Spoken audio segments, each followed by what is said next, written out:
when you're going through something like that and you look out of the hospital window and life is going on and people are laughing, you have those moments where you go, how can you all be laughing? How can life go on? I think I went through that in the last couple of weeks. I went through such terrible anger. I was so angry. I was going to say, I was angry at the world. You must have been through everything. I was angry at cancer, and I'm angry for her, you know, because I thought it's just so unfair. She's just got it all together. It's taken her 10 years to get her, finally get her life back, and then it goes whack, here you go. You know, now face this.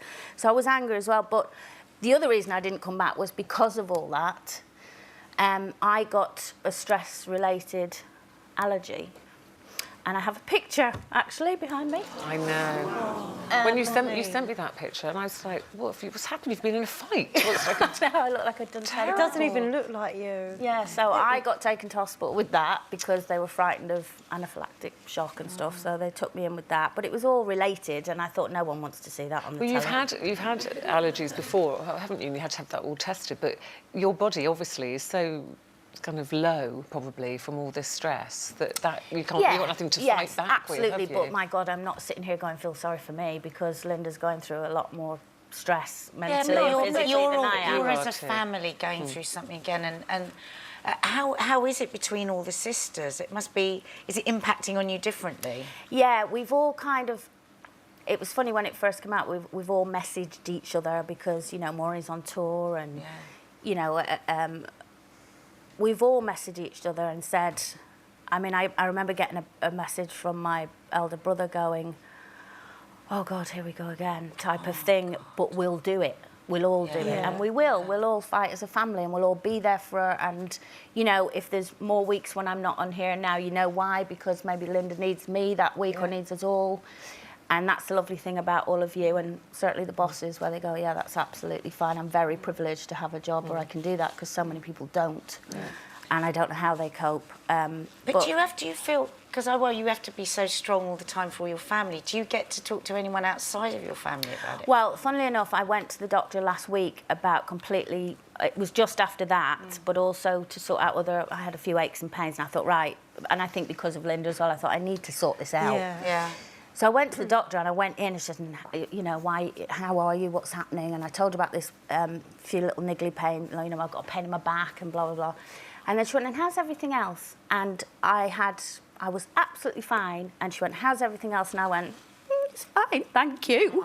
And then sobbed for about 10 minutes. And it was the first time since all of it happened, since I found out about Linda, all of it, it's the first time it... It's that thing with a stranger, though, sometimes, isn't it? But it is, it's like here, like I haven't cried at home. I haven't cried in front of my kids or my family or anything, but it's like, and I had no intention of coming out here and even crying, but it's like, I don't know, there's something about being surrounded and you're all so nice and you're all, don't be nice. Don't be kind to me. Don't be nice to me. Punch and stuff. Yeah. And how is Linda actually in herself looking forward with this? Linda is really, really, I mean, she was the first time round, you know. She's obviously, she's having terribly down days, but the majority of the time, she texts us as soon as she gets any information. She sends the whole family a text. Right, they've come in, and this is what they've said, and this is what I'm having today, or this is what they're seeing for the future, you know.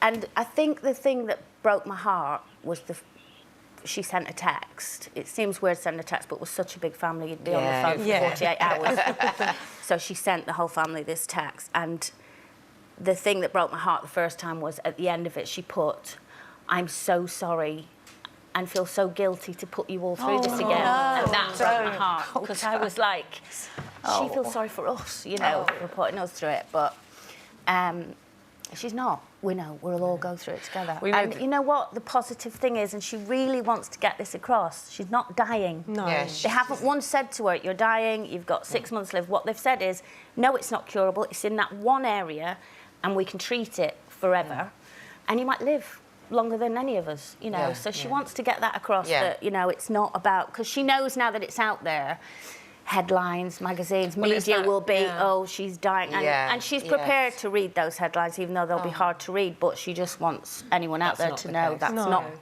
definitely not the case. Oh, well done. You've got that message out.